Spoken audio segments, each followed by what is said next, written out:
मौला अली का कोई खुतबा बयान नहीं करते कौन लोग हैं? हसन हुसैन का कोई वाक्य बयान नहीं करते कौन लोग हैं? ये हमें धोखा दे रहा है और धोखे की बिना और बुनियाद है कि जो आज हमारा इस्लाम का सिराजा बिखर गया।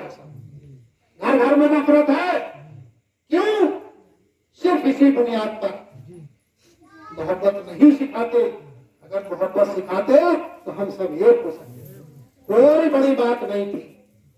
नहीं ईमान वालों, मुसलमान और चीज है, मोमिन और चीज है। मोमिन वो होगा जिसे मोहब्बत होगी, मुसलमान वो होगा जिसे तकब्बुर और घमंड होगा। है? तो अल्लाह को ये दोनों चीजें पसंद नहीं है। तो लिहाजा हमारे और आपके सबके याद रिश्तेदारों के ऊपर ये बात वाजिब हो जाती है। जैसे ये मरहूम सत्तार हुसैन वारसी जो यहाँ इस घर में मुकीम रहे, उनकी हयात जिंदगी से सब वाकिफ है, लेकिन उनकी बात से वाकिफ है। कितनी मोहब्बत सरकार से करते हैं, कितनी मोहब्बत करते थे। इतनी मोहब्बत अगर रात के 12 बजे मियाँ ने बुलाया तो सद्दो मियाँ फौरन चले जाते। ये मोहब्बत थी। अगर वो आज रास्ता बदलती है तो वो खसारे में है। जिन्होंने मोहम्मद और आले मोहम्मद को छोड़ा वो खसारे में है। और जो अपने माँ बाप के कदमों पर कदम रखते रहे वो हमेशा के लिए जुड़े हुए रहेंगे। कि हमारे और आपके ऊपर क्या इनकलाब है? सिर्फ मोहब्बत का इनकलाब है, कुछ नहीं। हर आदमी अपना कमाकर खाता है, लेकिन अगर इनकलाब है तो तकब्बुर और घमंड का है। और अगर ईमान है तो कोई इनकलाब नहीं है। दोस्त भी दुश्मन भी दोस्त हो जाता है। तो उनकी जिंदगी भी ऐसी गुजरी। हर वक्त सरकार की मोहब्बत कर रहते थे। लोग क्या क्या कहते थे ये तो कहते ही हैं, इसमें कोई गुंजाइश ही नहीं है। जब रसूल खुदा के लिए कहा दीवाना, जब रसूल को लोग कह सकते हैं तो एक आम आदमी के लिए कोई बड़ी बात नहीं है। ईमान वालों, ये वही घर है, उनका बच्चा है। जैसा उन्हें समझते थे, जैसा उनके वालिद को समझते थे, वैसे हमारे और आपके सबके ऊपर ये बात वाज़ेह हो जाती है। इस बच्चे की जो है हिफाजत करो, तो इसके पास बैठो उठो और इसके दिल की मोहब्बत तो उसको जगाए रखो कि ये अपने माँ बाप की मोहब्बत में गिरफ्तार रहे। और हमारे और आपके बीच में ऐसा न हो कोई परेशानी आकर बदल जाए। भाई अल्लाह ने इतने नबी क्यों बनाए? सिर्फ इसीलिए कि कहीं बदल न जाए। जब एक के बाद एक आता रहता है, जिक्र फिक्र कायम रखता है तो आदमी की मोहब्बत जिंदा रहती है। और जब नहीं आना आदमी, एक दिन मोहब्बत खत्म। आज रसूल खुदा 1445 साल के बाद भी जिंदा है, क्योंकि हम लोग जिंदा रख रहे हैं। जब रात में महफिल मिलादुन नबी का प्रोग्राम पढ़ते रहेंगे तो जो दुश्मन है वो तो मरते रहे, वो हमेशा मरते रहे। यार ये रातों रात क्या करते हैं? नमाज तो पढ़ते नहीं। अरे रसूल की इबादत कर रहे हैं, नमाज नहीं पढ़ते। तुम कह रहे हो नमाज नहीं पढ़ते। रातों रात उनकी मोहब्बत में रहते हैं, रातों रात उनका जिक्र करते हैं। कोई बात आती है सीना तान के बोलते हैं। तुम्हारी हिम्मत नहीं, तुमको जवाब दे दो। अगर तुम्हारे नबी है तो तुम जवाब देकर दिखाओ। हमारे आने हैं, हम जवाब देते हैं। हमारे हुसैन हैं, हम जवाब देते हैं। सबूत करते हैं कि वो जिंदा है। तुम सबूत देते दिखाओ। क्यों? तुम्हारे पास क्या सबूत है? 2 और 2 5। तुमने 2 और 2 4 तो कभी सुने नहीं। जब 2 और 2 5 है तो तुम क्या सबूत दोगे? अरे आप वहां पर पढ़े लिखे आदमी थे, बहस ही नहीं कर रहे थे। बहस तो यूं कर रहे थे कि तकब्बुर और घमंड है।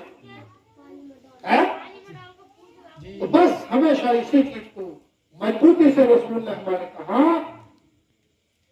दामन को मजबूत पकड़ो और अहले बैत से मोहब्बत करते रहो।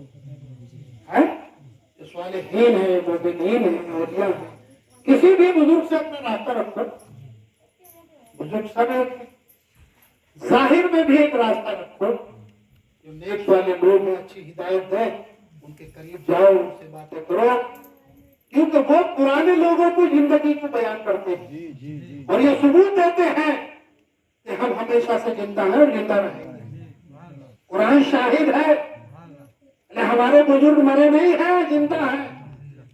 तुमने कत्ल किया तो तुम्हें एहसास नहीं कि उन्होंने उसी वक्त जवाब दे दिया कि हम जिंदा हैं? क्या तुमने देखा नहीं? तुम तो देखते हैं, लेकिन देखते कैसे? उनकी आंखों पे तो चर्बी आ गई थी। दिखेगा तो उसे जिसकी आंख में रोशनी हो, रोशनी वाले को तो दिखेगा, जिसकी चर्बी आ गई उसे नहीं दिखेगा। ईमान वालों, हमेशा याद रखो मोहम्मद और आले मोहम्मद, बस कुछ ना करो क्या, लेकिन मोहम्मद और आले मोहम्मद पर जरूर भेजते रहो। मेरा दावा है ये, जब तुम फिरदौस में आप रसूल खुदा की जमात में खड़े हो, गारंटेड दावा है ये। जो मोहम्मद और आले मोहम्मद से मोहब्बत करता है वो कुछ भी नहीं करता, लेकिन वो रसूल की जमात में खड़ा है और रसूल ने हमारे इतनी इबादत कर ली है कि हमें बख्श पाएंगे। ये वादा है, कितना बड़ा वादा है, कितना बड़ा दावा है। और अल्लाह ने ये वादा कर ही दिया है, मेरे महबूब परेशान ना हो, मैंने तुम्हारी उम्मत को बख्श दिया।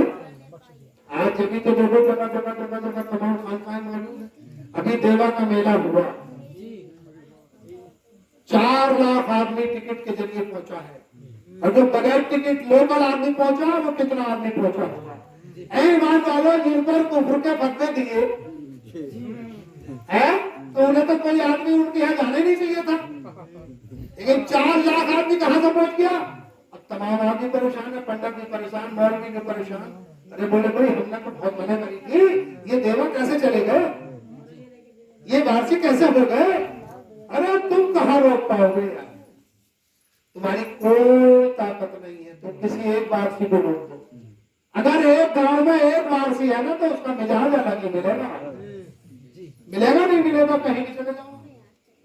वो डरता नहीं, उसे पता है कि मेरे वारिस पाक देवा है, दीन चाहे दीन ले लो, दुनिया चाहे दुनिया ले लो, दोनों चाहो दोनों ले लो। कितना बड़ा फक्र है, इतना बड़ा मेला भाई, तुम भी दिखाओ किसी का अपने का है क्या? है? तो इससे सब कुछ दिख जाओ। पुरानी एक मिसाल है कि जिस गांव में धान ज्यादा पैदा होते हैं तो पराल बता देती है, धानों के देखने की जरूरत नहीं है, बल्कि पराल बता देगी कि इस गांव में इतना धान है। ऐसे ही एक नारा लगा दो अली का, तो ये पता लग जाता है कि इतने मौमिन मौजूद है। और जो नीचे को मुंह डाल लेगा, या हुसैन या हुसैन या हुसैन,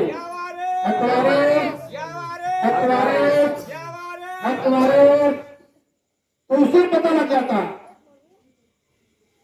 तो हमेशा याद रखो, कोई मौत नहीं है, मुंतकिल है। क्या है आपका? यहां से दूसरी जगह मुसाफिर, मुसाफिर तय कर रहा है, उसने कुछ दिनों तालीम दी जाएगी, फिर उसको जिससे उसने मोहब्बत की है उसके पास पहुंचाया जाएगा। कयामत तक बहरहाल रसूल के पास पहुंच जाएगा और उसका यकीन और ईमान मुकम्मल हो ही जाएगा। जब उसको तालीम यहाँ से मिलनी शुरू हो जाती है तो फिर वहां तक तालीम मिलती ही चली जाएगी, है? तो जो आज हमारे पीरो मुर्शिद किबला मुफ्ती साहब के वालिद साहब सूफी अबू फराम साहब, जिन्होंने जिन्नातों को भी तालीम दी, उनका मज़ार कच्चा है, उनका मज़ार संभल की जामा मस्जिद में बाबुल औलिया के नाम से मशहूर है।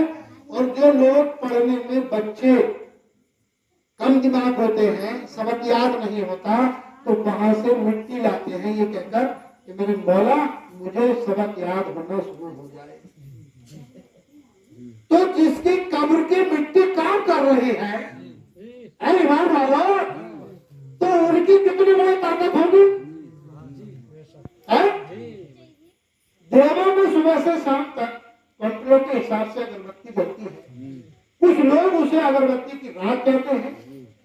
अकीदत और ईमान वाले लोग खाके शिफा कहते हैं, और जो खाके शिफा कहते हैं तो वो उसे बटोर बटोर कर लाते हैं, और जो बीमारी लाइलाज हो जाती है उसको जरा सी दे दो, चलो भाई ये एक चुटकी मुंह में रखना, पानी पी लेना, उसकी बीमारी शिफा में आ जाती है, बदल जाती है। तो ईमान वालों, सिर्फ एक अकीदा है, अगर रात समझोगे तो रात है, और खाते शिफा समझोगे तो खाते शिफा है। तो सबसे बड़ी ताकत जो है वो नहीं, किसी की जबान में ये तासीर नहीं। सरकार वारिता का लपटा के यहाँ कुआं था और उस कुएं का पानी बहुत खारी था। लोगों ने कहा कि हुजूर पानी की किल्लत है, परेशानी है, लिहाजा इस